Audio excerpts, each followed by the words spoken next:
Ritorno al futuro per questi 50 anni della storia di Taylor Chitarre. Questa è la terza puntata insieme ad Osvaldo Loiacono e Ciro Manna e Davide Tommassone.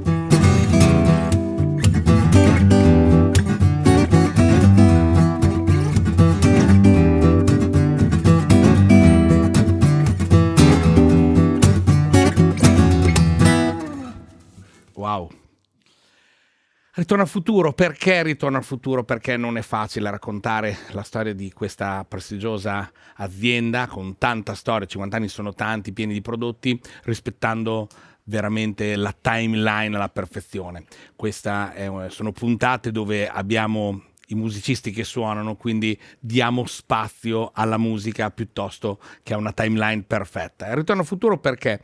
Perché questo è uno strumento nato da Andy Power, che poi è entrato molto più avanti nella storia di Taylor, ma è nato grazie all'evoluzione del bracing dalla versione X-Bracing che ha caratterizzato tutta la produzione delle flat top degli ultimi 100 anni o anche più, e ad un nuovo tipo di bracing che andremo a vedere successivamente.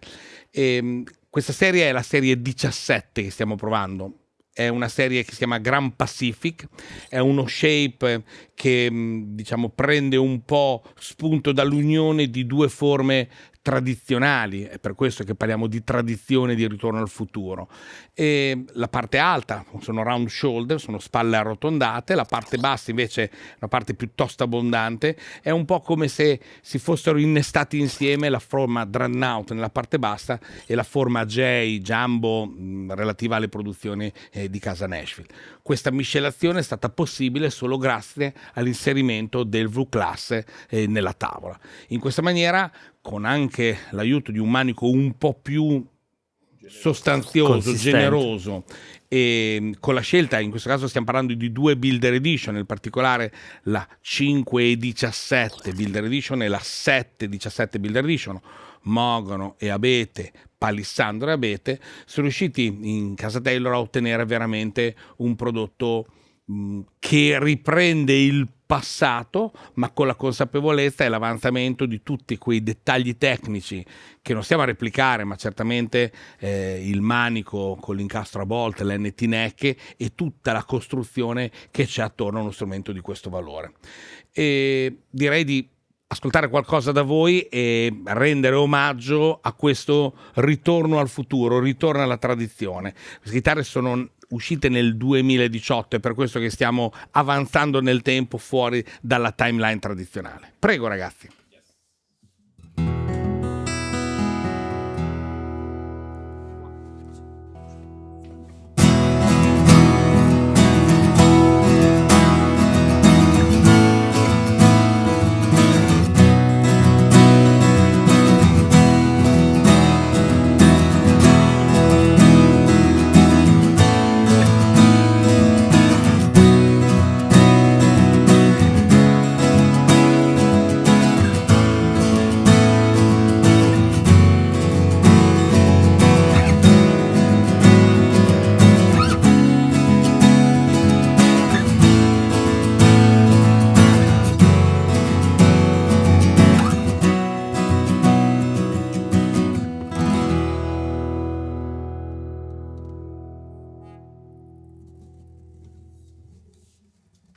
Tanto strumming, tante corde che vibrano aperte, tanta risposta, tanta roba, mi sembra di poter dire. Eh sì, è questo che ti porta a suonare questo genere di modello, perché comunque è sicuramente un'impostazione di strumento che ti porta più al mondo del songwriting, no? Del cantante che si accompagna.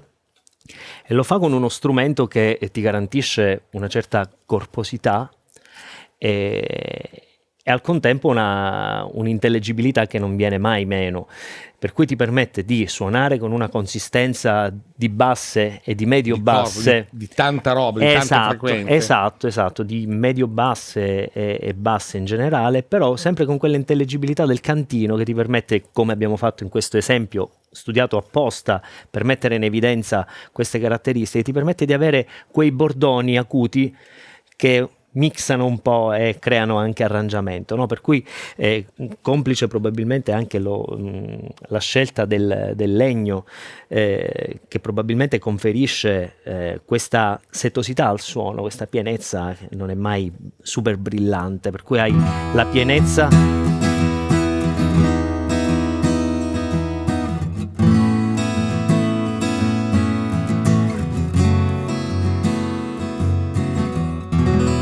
Quando suoni un accordo è un po' l'effetto pianoforte, no? Questa pienezza. Mi soffermo un attimo con Osvaldo prima di passare a Ciro, proprio perché il legno di oggi di cui parleremo è il mogano, e questa chitarra ha proprio fasce fondo in mogano. Quindi qua uniamo lo Shape 7 Grand Pacific, che è uno shape appunto nato strizzando l'occhio alla tradizione, alle forme dreadnought, alle forme J, quindi ai prodotti della tradizione dello strumento folk, non rivoluzionari come le serie 4, le serie 2, cioè le Grand Concert, il Grand Auditorium. Qua misceliamo in modo, con una serie di ingredienti ottimizzati, il suono della tradizione, e in questo caso abbiamo il mogano che, ricordiamo, è uno dei legni più ricchi al centro, più mediosi, più ricchi di medi, più centrali proprio. L'esatto contrario è il complementare del palissandro. Abbiamo visto il palissandro che era scavato al centro, il mogano è l'esatto contrario. E nel caso dello Shape 17 invece troviamo, Shape 7-17, troviamo invece questa capacità di pur rimanendo intellegibile come tu dicevi prima, però di prendere le note, le fondamentali, e miscelarle in un'amalgama immediatamente morbida e rotonda. E facciamo l'esempio, facendo due chiacchiere prima, sentendo un po' gli strumenti, un po' la differenza tra gli strumenti a tasti, un pianoforte, per cui abbiamo una lettura immediata delle tre singole note ben distinte, che poi diventeranno una cosa sola, ma abbiamo la percezione delle note singole, rispetto a un organo che invece, o un synth che invece parte subito miscelato. Ecco, l'idea è che qua ci sia subito un mix, una miscelazione. Tu, Ciro, hai uno strumento invece in palissandro, quindi torniamo al medio un po' scavato, ma la forma è quella 17, è quella della Grand Pacific. Come l'hai sentita? Sì, anche qui ovviamente abbiamo la stessa gamma. Scusami, si sente subito che scava le medie, cioè si sente subito la vera differenza delle fasce del fondo. Sì, possiamo provare, guarda, proviamo. Assolutamente alte sì. enfatizzate, medie scavate, basse presenti, qua invece è ricco al centro, quindi sì. E sicuramente poi un'altra caratteristica, altre due caratteristiche diciamo fondamentali, il fatto che non ha la spalla mancante, certo. Ovviamente è proprio c'ha quella punta di ricchezza in più rispetto alle altre, ovviamente, che questa qua diciamo è stata caratterizzata proprio diciamo dalla tradizione, sì, come spalla dicevamo, piena, pur quindi, essendo amplificate tutte e due, quindi assolutamente. E poi da questo manico un po' più pienotto, che sicuramente anche questo conferisce diciamo un maggiore, non so, sustain, suono allo strumento. Il lato massa è un elemento importante nella vibrazione del suono dello strumento. Sì. Quindi diciamo è uno strumento veramente che secondo me chi compone, scrive musica e si accompagna anche molto spesso da solo, si sente a casa, perché ovviamente senti effettivamente tutta questa gamma di frequenze e ti senti cullato, quindi è ottimo per quel tipo di approccio lì. Quindi. Sì, per avere una risposta full range, è come avere un sistema audio a 3D, a 4, insomma, completo dappertutto, pieno e ricco dappertutto.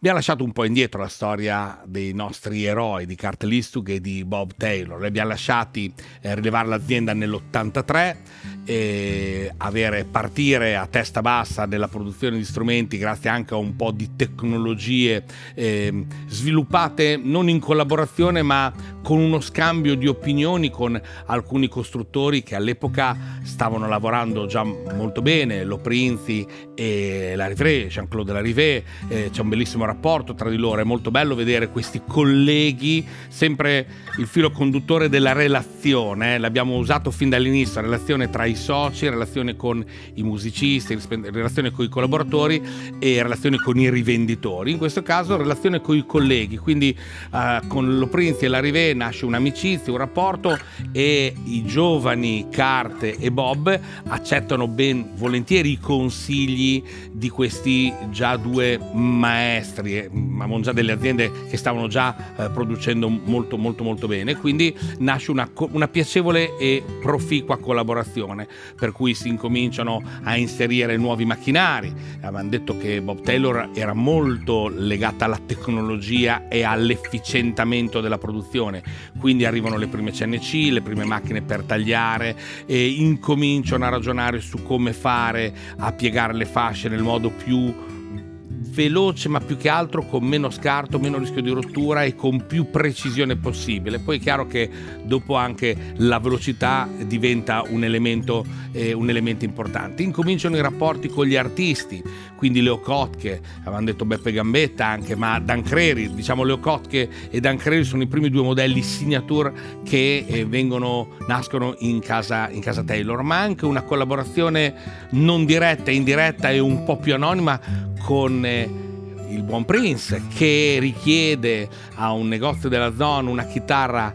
colorata di viola, guarda caso un colore così casuale, purple, e con la collaborazione c'è una collaborazione con Breedlove, che con loro faceva tutta una serie di lavori estetici e di finitura molto importanti. Fanno questo strumento viola con delle finiture, con dei disegni molto belli, e da lì nasce tutta una serie artist colorata che in quel momento bucherà un po' il video. Perché parlo di bucare il video? Perché in quel momento, parliamo dell'89, nasce MTV Unplugged. Sono quei punti magici che rappresentano la svolta di un settore, nel nostro caso del mondo della chitarra acustica, cioè si ritorna ad abbassare i volumi, a non collegare niente e si ritorna a suonare in acustico.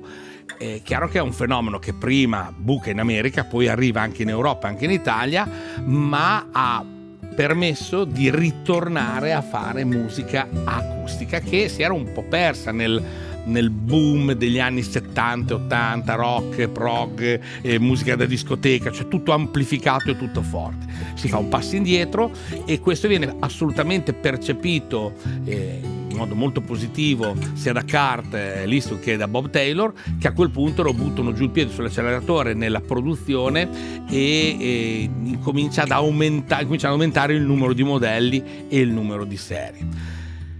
A questo punto però, ritornando al futuro, quindi stiamo andando avanti nel tempo, sentiamo queste due bellissime 17 suonate da Osvaldo e da Ciro.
Bellissimo. Tutto questo però non sarebbe stato possibile se non ci fosse stato un grande lavoro dietro da parte di Andy Power, che appunto entrerà poi in Taylor successivamente. Aveva ragionato fino adesso così: questo è l'X-bracing, questa è l'indicazione media del retro di un top di una chitarra acustica. Tradizionalmente Gibson fece un double X, ci sono stati diversi tipi di incatenature, ma questo era più o meno lo standard con cui venivano costruite tutte le chitarre folk flat top. Andy Power incominciò a ragionare sulle possibilità di lavorare, di accordare, di gestire la tavola in modo differente, e questo è stato il risultato. Il V-Class nasce nel 2017-2018, in quel momento escono le prime 14 con la configurazione V-Class, e da lì a seguire moltissime, quasi tutte le serie.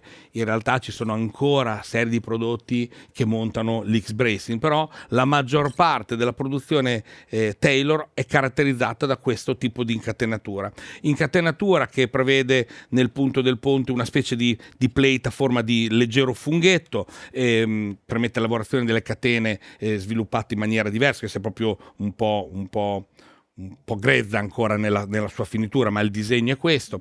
Prevede che vengano alleggerite le parti laterali per avere una capacità vibratoria e di flessione della tavola differente rispetto ad avere l'uniformità della lavorazione.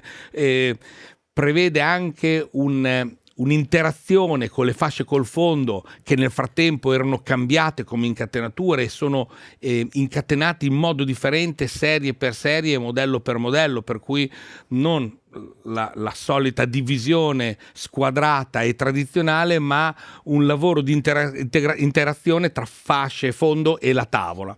E questo è tutto un lavoro che nel ritorno al futuro in casa Taylor è stato fatto in maniera molto approfondita e molto attento per ottenere queste 17, che non suonano né J, non suonano né D, Dreadnought, ma hanno una loro personalità e si vanno a inserire perfettamente all'interno della gamma prodotti, della gamma chitarre, della gamma suoni, della gamma shape di casa Taylor, proprio per chi vuole superare questa definizione, questa brillantezza, questa presenza, questa intelligibilità caratteristica di casa Taylor, ma ha bisogno di qualcosa di più mellow, più miscelato, più omogeneo, più arrotondato. E non esistono solo le serie Builder Edition su Forma 17, ma come è nostra abitudine andrei a prendere anche altre versioni. Osvaldo in questo momento imbraccia una 217 in versione 50° anniversario, quindi proprio la chitarra del compleanno che stiamo festeggiando quest'anno. Si tratta chiaramente serie 2, ricordo, messicana, fascia fondo in palestandro playwood e tavolo in abete, in versione 50° anniversario con questo bel samba ricco. In questo caso invece abbiamo una AD, American Dream, una serie uscita nei momenti un po' pesanti della pandemia, in cui c'è stata l'esigenza di andare a creare uno strumento americano molto semplice nella finitura, non particolarmente ricco, ma che fosse legato proprio alla tradizione, quindi benissimo sulla serie 17. In questo caso è una versione AD17 Flame Top. Chiacchierato anche troppo, lascerei alla musica la protagonista e a Osvaldo e a Ciro.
Parola a voi qua. Dimmi Osvaldo, in questo caso abbiamo cambiato un po' gli elementi. Sì, abbiamo voluto apposta cercare un incastro tra le due chitarre, differenziando notevolmente i toni. Per notato anche il capo ha dato una mano in questo gioco. È fondamentale per capire quello che poi succede nella nostra professione, no? Il fatto di magari nella vita reale, di studiare poi 3-4 parti di chitarra che insieme suonino come se fosse una soltanto. E in questo caso una chitarra così, come dire, che sa alternare la possenza di basse e la definizione, ti permette più sfumature usando anche un semplice capotasto. Per cui lavorando su questa fascia di manico del capotasto, noi abbiamo sempre una pienezza delle medie con questa shape, una pienezza che di solito viene meno nei modelli che sono più brillanti. Quindi anche in questa fascia, non so, suonando questa tipologia di accordo che dovrebbe suonare leggermente scarno, invece lo senti anche autosufficiente. Comunque tanta roba lo stesso, anche se portata avanti. È assolutamente autosufficiente, anche se qualcuno si accompagnasse, no, alla chitarra. Chiaro. In questo modo riesce a coprire un range di frequenza abbastanza ampio. Quello che noto qui è sicuramente intanto un volume leggermente maggiore rispetto all'altra, e poi una morbidezza, e si sente soprattutto quando utilizzi il plettro, perché questa è la differenza che percepisci quando... Fai una domanda? Sì. Plettro tenero, medio o duro in questo caso diciamo che è una via di mezzo, perché io tendenzialmente per suonare parti in strumming utilizzo dei plettri in nylon abbastanza morbidi, diciamo che di solito 60-63 mm. Questo è un po' più grosso, siamo nell'ordine degli 80. Ok. Che mi dà un'escursione dinamica maggiore. Quando voglio maggior volume non mi serve pestare troppo, no? Mi basta aggiungere un po' di forza e ottengo più sfumature, però sempre con la morbidezza del nylon. Tra le altre cose aggiungo un elemento che Taylor nella sua gamma prodotti non li abbiamo presi qua da testare, perché in questo momento stiamo festeggiando i 50 anni delle chitarre e non siamo qua per motivi commerciali, ma ha realizzato tutta una gamma di plettri proprio per quanto ritiene importante la combinazione chitarrista e plettro. Assolutamente. Lavorandoci tantissimo, cercando roba multistrato, plastiche particolari, speciali, cioè ha proprio lavorato, non ha preso il solito prodotto e messo il marchio e via.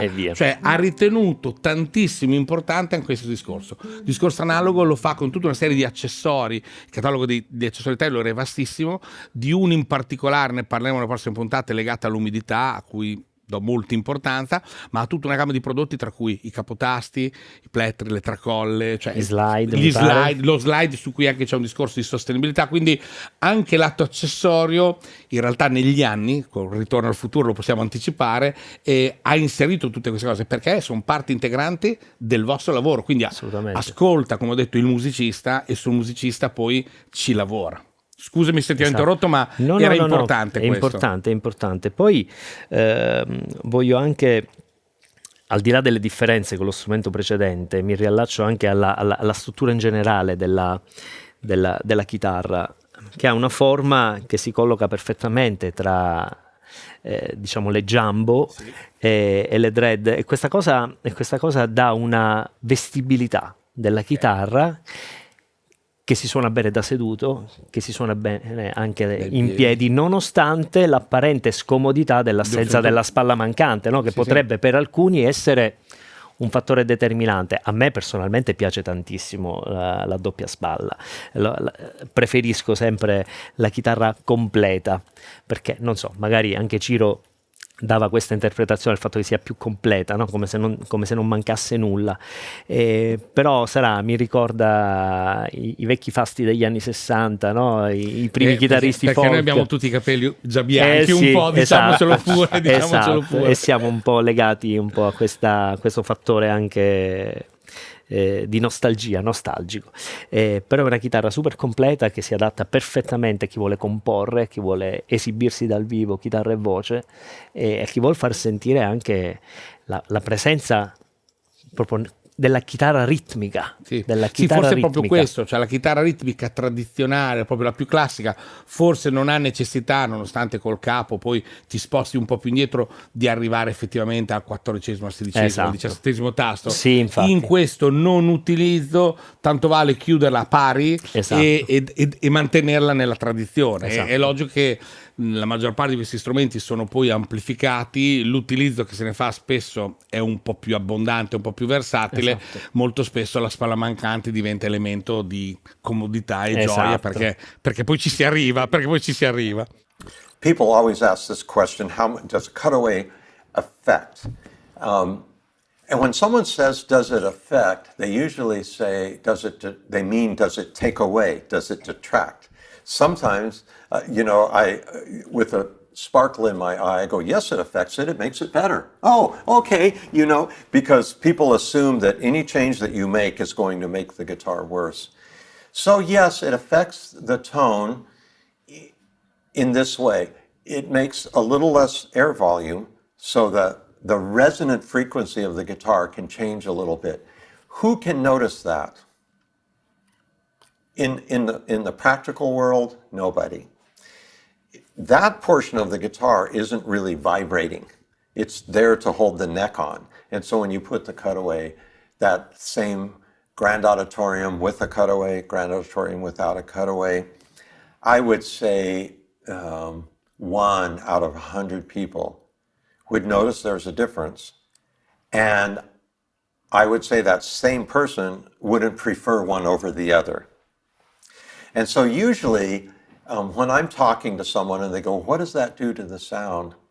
I'll answer their question, but I follow up with this.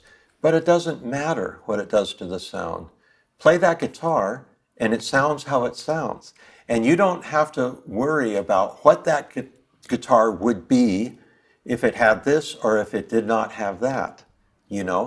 It's just what it is. And we don't have to ask ourselves, if we took the cutaway, would it be better? Find a guitar without a cutaway and see if it's better.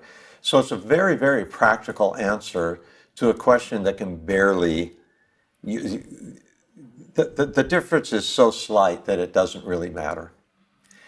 Maybe somebody is trying to have a custom guitar built and they want to know the difference. I want a guitar.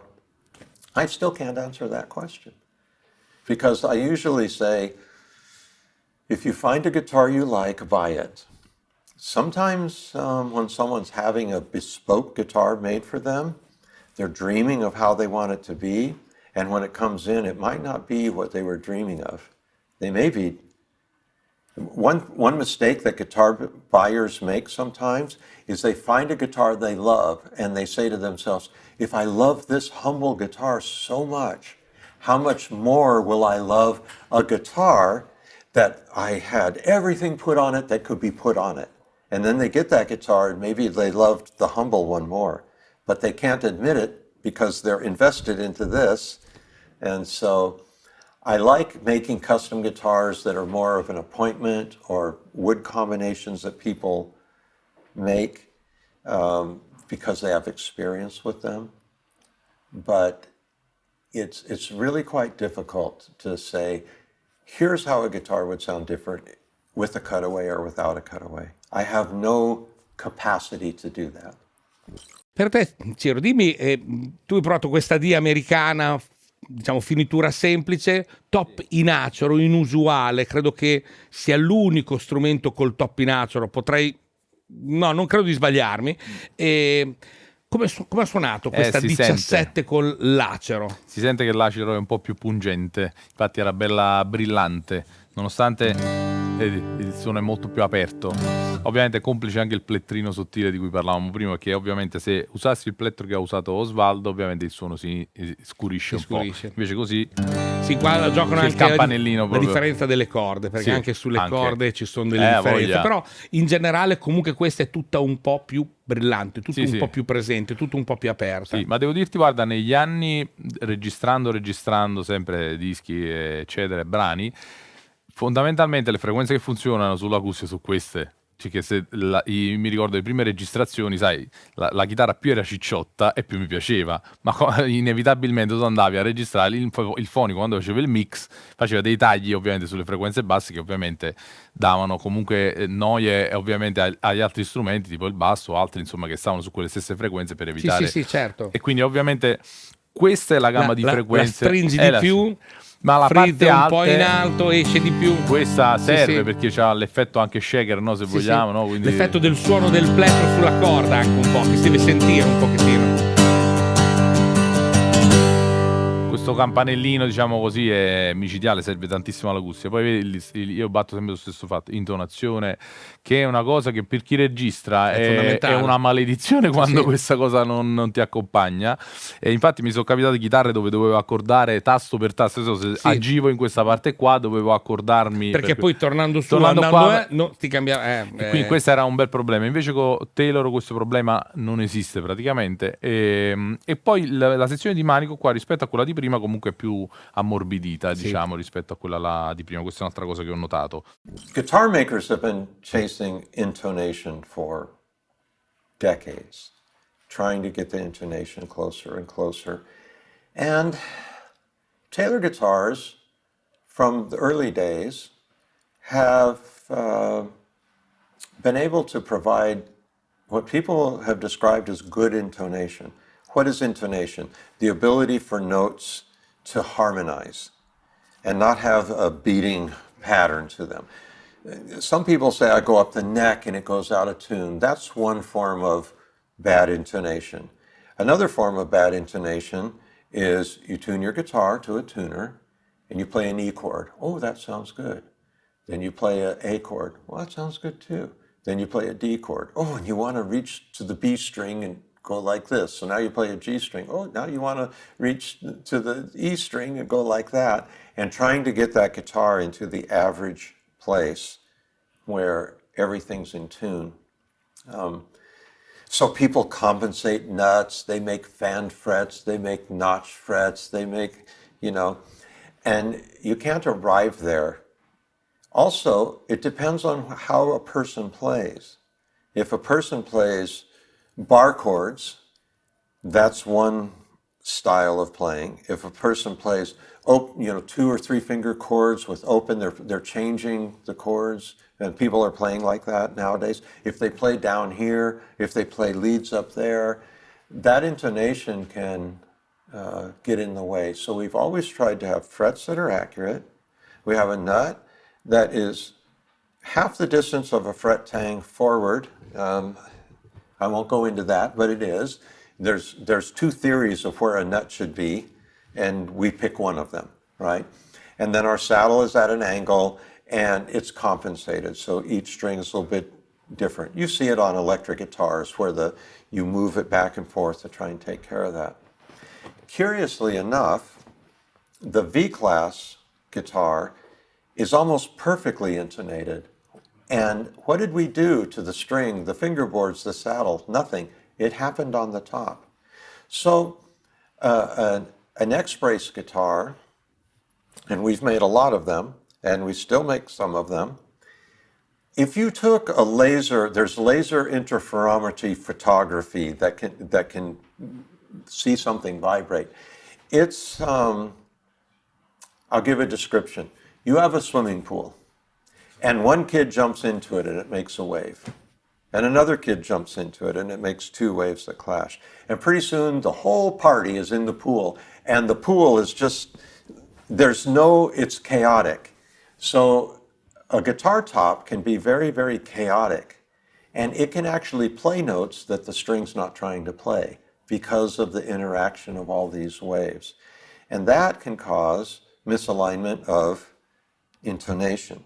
When we made the V-Class bracing, this was Andy's design, this guitar has 2 braces.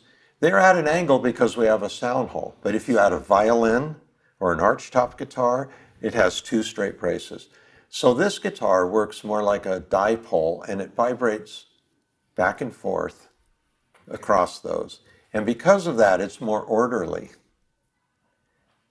And when I play that guitar, it's better at playing the note that the string is trying to play than a guitar that's more chaotic, than different types of bracing. It has that unique characteristic of being able to tune all the open strings and play an E chord. A lot of people think I have to come up here to notice intonation. No, you can notice it down here. Can you play an E, an A, a D? Do you feel that urge to adjust it, or do you not feel that urge to adjust it? On my iPhone, I have a Sanderson strobe tuner. And when I play some guitars, you see that you want that strobe to come up and stop. And even in open strings, you can see that strobe kind of wiggle. On a V-class guitar, that strobe stops on every string. It stops because it's playing that note. What advantage does that have for a guitar? For some singer-songwriter playing by themselves, maybe no advantage. For someone who's trying to play with an electronic keyboard, all of a sudden we find that people are putting acoustic guitar into electronic music because that guitar will tune, because electronic instruments are tuned, right? And so it has a place. Now let's compare that to X bracing that we used to use. And we'll see more X bracing coming forward. We may talk about that. That guitar has some type of chaotic distortion, and distortion sounds good. We all know that. That's what we call warm. When if an amplifier is sterile, it might hurt your ear. If there's a little bit of distortion in there in the right way, there's some warmth. So the human ear has the capacity to love a lot of different things. But if we want to make an intonation that is practical, and then with V-class, that intonation gets really, really spot on.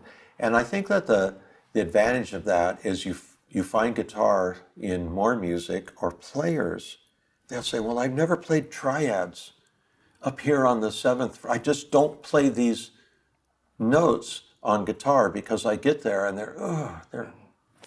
You know what a lot of players don't realize? And so I'll just say this. When you record in the recording studio, often someone's playing a song and they're moving up and down the neck. They tune the guitar so that it sounds good for when he's playing here, or she is. And then they retune the guitar, so when he's playing in the middle, the intonation is good. Then they retune the guitar when they're playing up here, it sounds good. And they play the whole song with this tuning, they play the whole song with that one, they play the whole song with this, and then in the control room, they know where the person is on the fingerboard, and they just punch to that track, then they punch to this track, then they punch to that track, so that recording is in tune all the way. With a V-class brace, you don't have to do that. And so that's a great advantage right there. So, how important is intonation? It's not a world of importance, but for some things it really, really, really, really helps.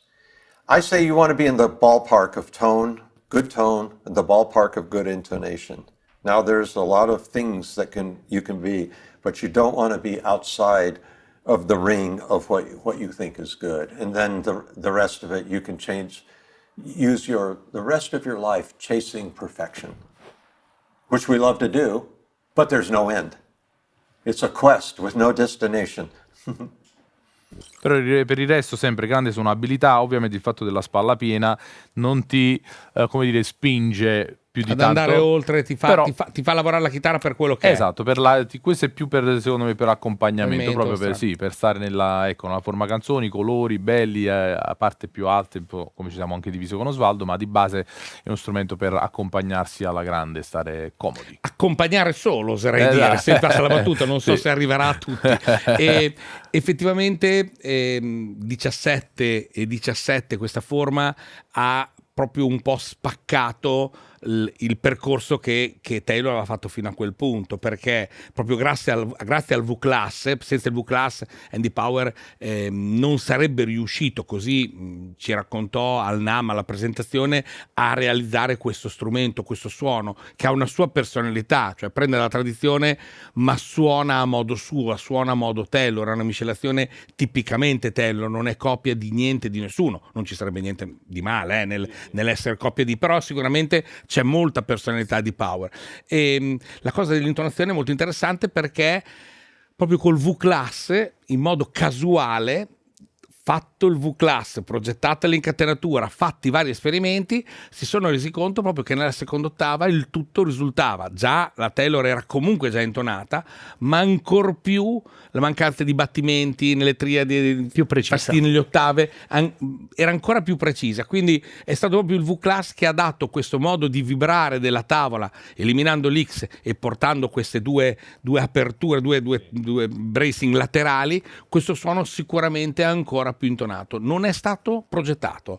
La casualità a volte fa brutti scherzi, in certi casi invece dà ottimi risultati.